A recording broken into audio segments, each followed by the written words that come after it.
Unforgiveness is this chain. You see how solid this chain is? I'm holding on to it. He's holding on to it. This chain is unforgiveness. But like the Bible says, that if you have unforgiveness in your life, regardless of who's right or who's wrong, there are prayers that will not be answered. God has given, because of prayers, because of destiny, what God has already preordained and destined for my life, it's sitting right there. And I'm trying to get to it. Oh, unforgiveness. Unforgiveness.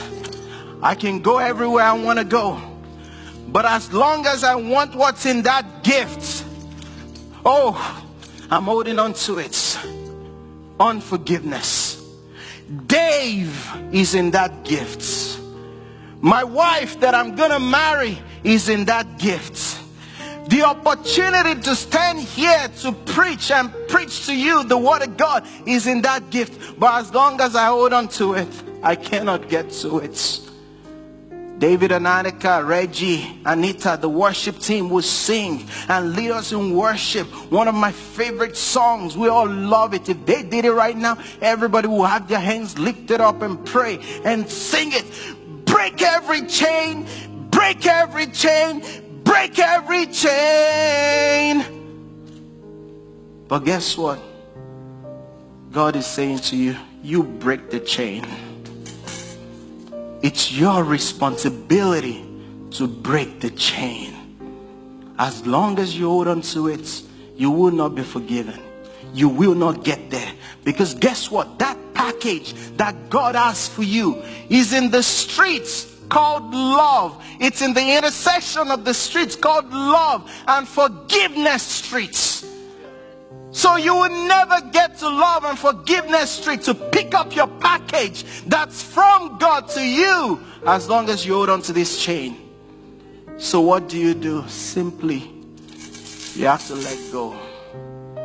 When you let go, you're free to pick up your package. That's the only requirement that Jesus has. Dave, my son, is here in this package. What are you holding on to? Yes, somebody has done something against you. Because I want everything that God has for me.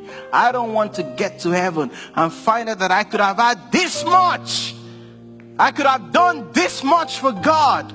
But all I was able to do was this much. Why? Because of unforgiveness. No, I don't want that.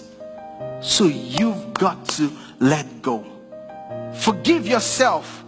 Forgive people in your life. Like I said, do not be conformed to this world. Don't do it the world's way, because the world's way is you've got to maintain your pride and your integrity. They did it wrong against you. They are the ones that are supposed to come and ask for forgiveness. But God is saying, no, you forgive. Imagine me still holding on to this chain. It says, forgive.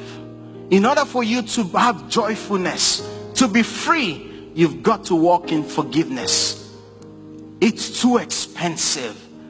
We've got to be like Jesus, who while he was on the cross, that's our example. That's who we're called to emulate. That's what we're called to be like. While he was on the cross, being persecuted, being stoned, being speared, he said, Father, while he was still experiencing the pain, Father, forgive them, for they don't know what they're doing.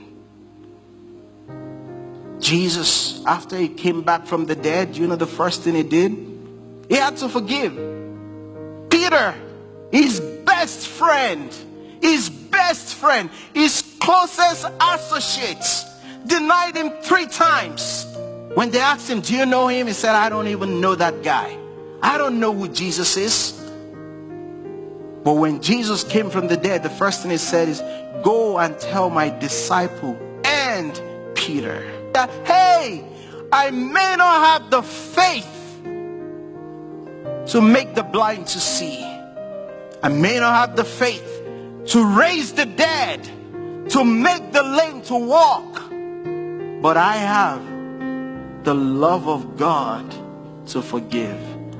The biggest power that anybody could ever possess is the ability to let go and forgive. That's the highest form of faith. Your forgiveness. That the closest you can ever get to be like God is not to give somebody a car. It's not to give somebody a house. It is to forgive, because the greatest miracle that happened was on the cross when he said, Father, forgive them. The highlight of Jesus' walk on earth for three and a half years was not the fact that he raised Lazarus from the dead. Was not the fact that he made the woman that was bowed over to rise up. No, it's the fact that he forgave. You be like God. Love like God. Keep no record of wrongdoing like God. Forgive yourself. I'm telling you, there is someone here, if you would pick up the phone today and call that person that has wronged you, your father, your mother, whoever it is, I can bet you in less than 3 months, you're going to experience some miracles in your life. Things that you were not able to get before, suddenly, easily comes to you. It's all wrapped in unforgiveness. You've got to let go. That's what today is about. Let go. You break the chain.